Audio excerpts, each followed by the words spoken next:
Hey, real quick before we start the podcast, if you have listened to more than one episode, can you do me a favor and rate and review the show? Now, I'm not big on asking for favors, but we really want to get this podcast listed in the top of all health and fitness podcasts, not just the fitness category.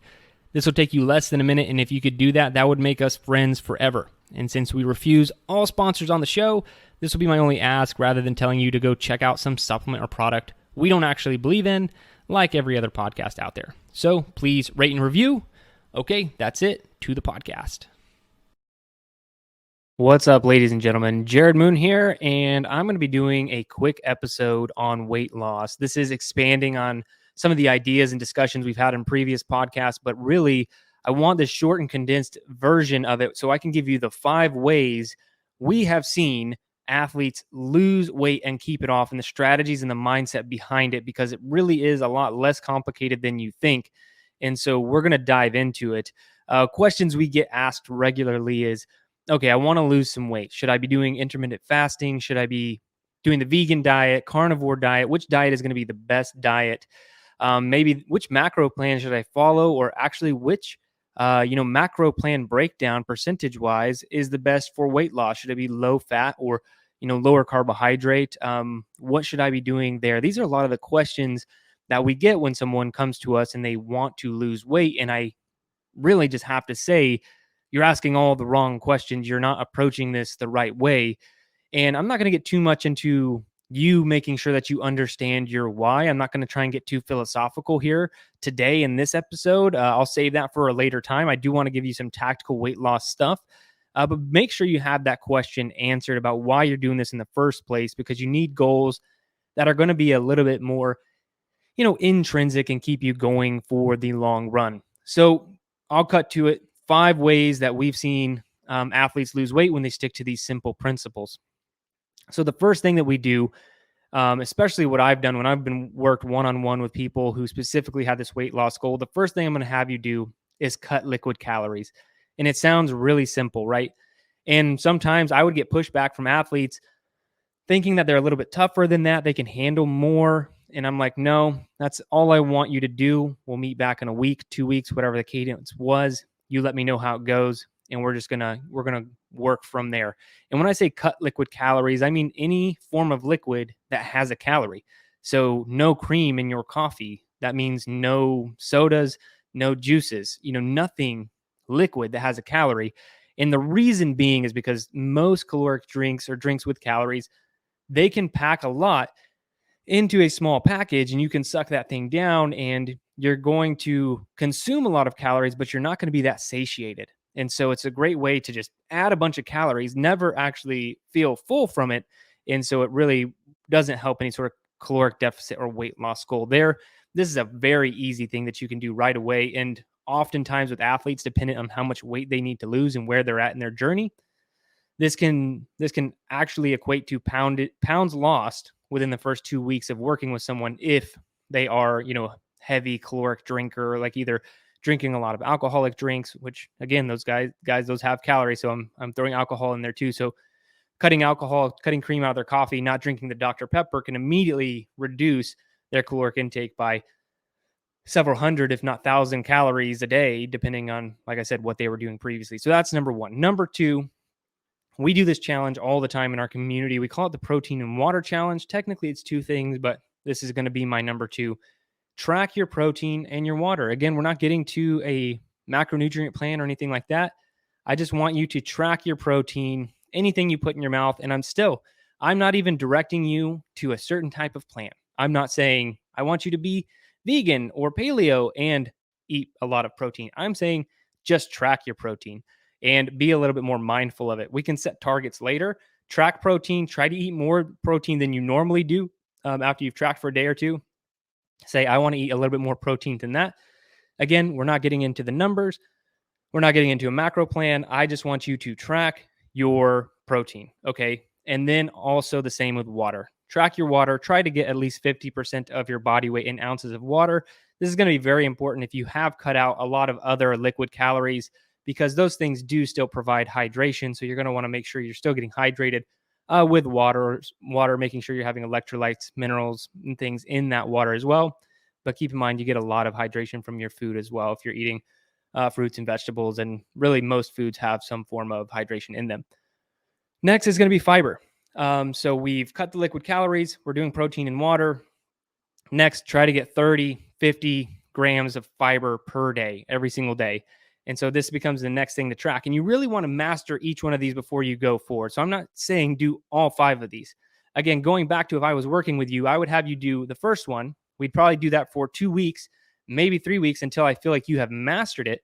Then I would give you the protein and water challenge. We might do that for a month or 6 weeks, 8 weeks before I feel like you've mastered that and made some progress. Then after that, we would move to fiber. Now I'm challenging you to get 30, 40, 50 grams of fiber every single day. And we're going to do that for another month. And you're just going to keep adding these habits on. And we're really not going to move on until I feel like they're established habits. You feel like they're an established habit. And you are able to, keep pushing forward and keep making these small micro changes. After that, we're going to take a break from nutrition. I want you to keep doing all those things, but I don't want to add anything new. I don't want to add a macronutrient plan or talk about calories yet. I want you to really start tracking your workouts. So just think about how slow we're going here. Now I've been working with you, let's say, for 4 months, and I haven't even really told you how much you need to work out or anything like that. You're probably doing some of it, but I'm still not something I'm stressing as a coach. So I want you to now start training, tracking your workouts, setting a goal per week. Like, hey, I want to do 5 days per week. Okay, I don't really care so much what's happening in the training sessions. I just want you to get those 5 training sessions per week. If that's what you've set. If it's 3, great, it's 3. If it's 2, it's 2. If it's 4, whatever. You set the number, and I want you to start tracking those and try to hit that each and every single day.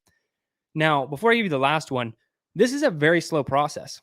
And I don't necessarily go through it that slow with somebody in an attempt to work with them. And I don't work with anybody one-on-one anymore in weight loss. And that's why I'm just telling you, hey, challenge you, go do that.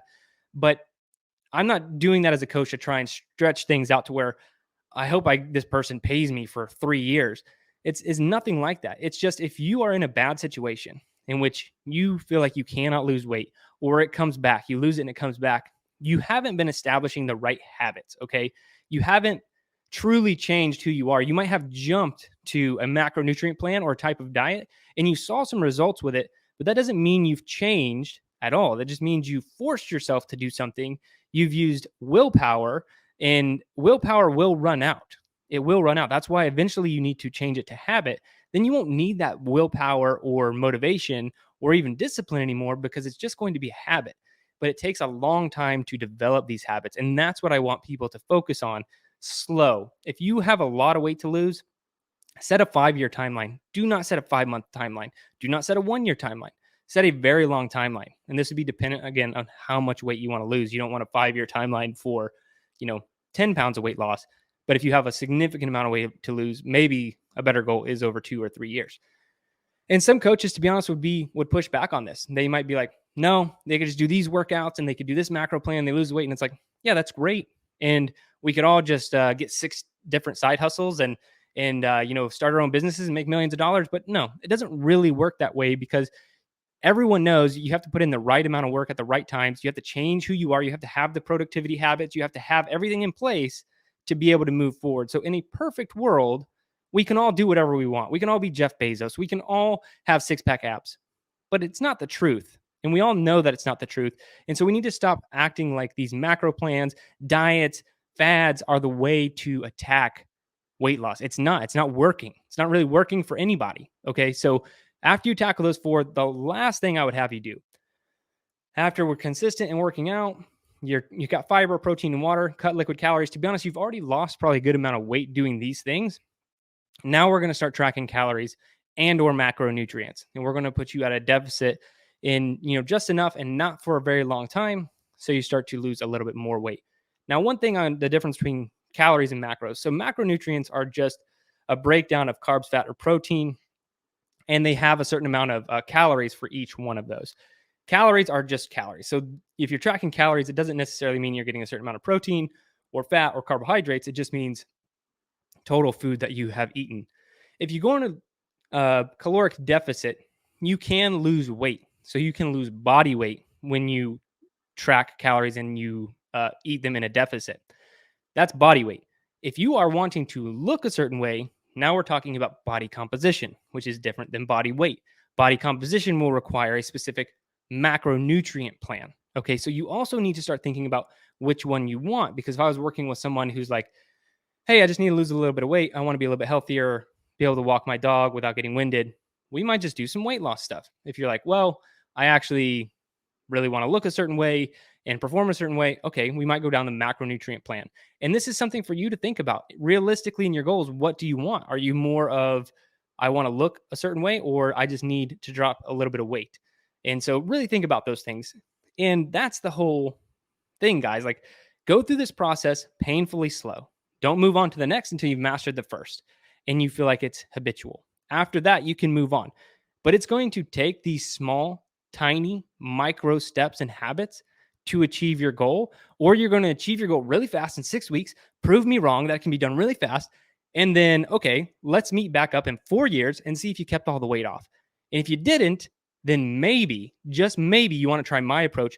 Go super slow over 1 to 3 years, maybe even 5 years, and watch you never gain the weight back ever again, because you actually have changed who you are.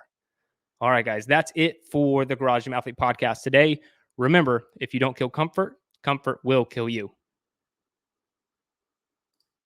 Thanks for listening to the Garage Gym Athlete podcast. If you want to learn more, go to garagegymathlete.com. You can learn about our training. Let us send you a copy of our book, The Garage Gym Athlete, or you can even get featured on the Garage Gym Athlete podcast. Thanks for listening.